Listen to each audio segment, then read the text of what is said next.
Hello friends, மகாநதியில் என்ன நடக்குதுன்னு பார்க்கலாம் வாங்க. சேனலை சப்ஸ்கிரைப் பண்ணிக்கோங்க, பெல் ஐக்கானையும் கிளிக் பண்ணிக்கோங்க. நம்ம விஜய் வந்து ஒவ்வொரு நிமிஷமும் பயந்துக்கிட்டு இருக்காங்க.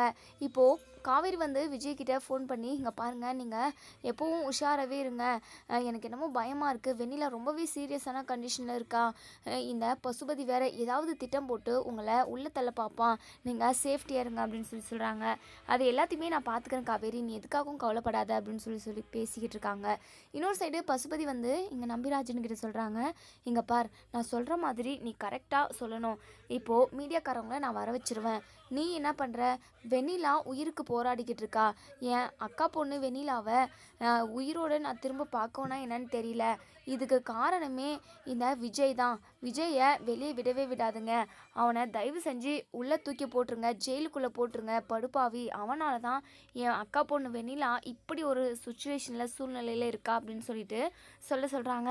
நம்பிராஜன் இருந்துட்டு, இதெல்லாம் ரொம்ப தப்பு தானேப்பா, விஜய் தம்பி எந்த தப்பும் பண்ணல, எதுக்காக அபாண்டமாக அவர் மேலே நம்ம பழிய போடணும் அப்படின்னு சொல்லிட்டு இங்கே நம்பிராஜன் சொல்கிறாங்க. இங்கே பார், நான் சொன்ன மாதிரி நீ மீடியாக்காரங்க முன்னாடி சொல்லலை, அவ்வளோதான், உங்கள் குடும்பத்தவே இல்லாமல் பண்ணிடுவேன் அப்படின்னு சொல்கிறாங்க. நம்பிராஜன் இருந்துட்டு, நான் கண்டிப்பாக சொல்லிடுறேன்ப்பா அப்படின்னு சொல்லிக்கிட்டு இருக்காங்க. அதுக்கப்புறம் மீடியாக்காரங்க வந்ததுமே இங்கே நம்பிராஜன் வந்து பசுபதி சொன்ன மாதிரி மீடியாக்காரங்க கிட்ட சொல்கிறாங்க. மீடியாக்காரங்களுமே லைவாக நியூஸில் எல்லாமே டெலிகாஸ்ட் பண்ணுறாங்க. இங்கே போலீஸ்காருமே ரொம்பவே தீவிரமாக நம்ம விஜய் வந்து தேடிக்கிட்டு இருக்காங்க.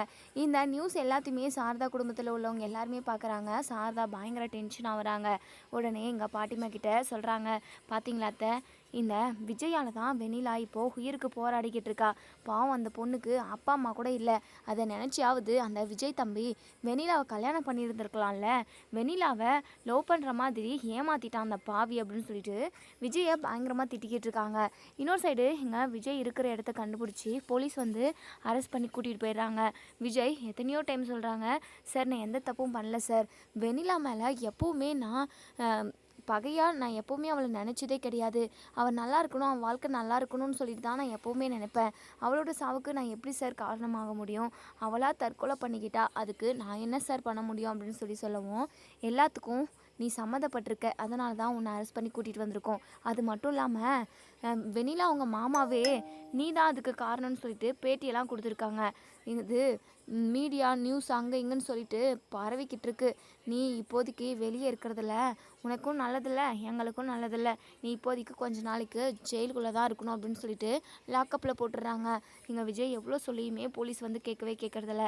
இன்னொரு சைடு இங்கே நம்ம காவேரிக்கு தெரிய வருது, நம்ம விஜய் வந்து அரெஸ்ட் பண்ணி கூட்டிகிட்டு போயிட்டாங்கன்னு சொல்லிட்டு நம்ம காவேரிக்கு பயங்கரமாக அழுகையாக வருது. உடனே விஜய் வந்து பார்க்குறாங்க, விஜய் உங்களை போயிட்டு லாக்கப்பில் அடிச்சிட்டாங்களே, நீங்கள் எந்த தப்புமே பண்ணல, அப்படி இருக்கிறப்பவும் இவங்க கொஞ்சம் கூட புரிஞ்சுக்காமல் உங்களை லாக்கப்பில் போட்டுட்டாங்க, நான் இதை சும்மா விட போகிறதில்ல, கண்டிப்பாக வெண்ணிலா வந்து இப்படி இருக்கிறதுக்கு காரணம் ஏதோ ஒரு சதி நடந்தது தான், ஏதோ ஒரு விபத்து அவளுக்கு நடந்திருக்கு, அதை நான் கண்டுபிடிக்கிறேன் விஜய் அப்படின்னு சொல்லிட்டு நம்ம காவேரி வந்து அதாவது ஹாஸ்பிட்டலுக்கு போகிறாங்க. ஹாஸ்பிட்டலுக்கு போய்ட்டு காவேரி பார்க்குறாங்க, சாரி நம்ம வெண்ணிலாவை பார்க்குறாங்க. காவேரி, வெண்ணிலா நீ சீக்கிரமாகவே உயிர் பொழைச்சி வரணும், விஜய் எந்த தப்புமே பண்ணல, இப்போது ஜெயிலில் இருக்கார், கண்டிப்பாக விஜய் ஜெயிலில் இருக்காருன்ற விஷயம் உனக்கு தெரிஞ்சாவே நீ வந்து அவரை காப்பாற்றிடுவேன்னு எனக்கு தெரியும், ஆனால் நீ வர வரைக்கும் அவர் ஜெயிலில் கஷ்டப்பட்டுக்கிட்டு இருப்பார், நான் கண்டிப்பாக போயிட்டு ஏதோ ஒன்று பண்ணி அவரை வெளியே கூட்டிகிட்டு வரணும் அப்படின்னு சொல்லி பேசிக்கிட்டு இருக்காங்க. அதுக்கப்புறம் இங்கே வெளியே வந்ததுமே ராகினியும் பசுபதியும் காவேரி பார்த்து ஒரு மாதிரி கேலிங்கிண்டலுமா சிரிக்கிறாங்க. காவேரிக்கு டவுட் வந்துடுது இந்த பசுபதி மேலே தான், பசுபதி தான் ஏதோ வெண்ணிலாவை பண்ணியிருக்கணும் அப்படின்னு சொல்லி யோசிக்கிறாங்க. எப்படி கண்டுபிடிக்கிறது அப்படின்னு சொல்லி பயங்கரமாக யோசிக்கிறாங்க.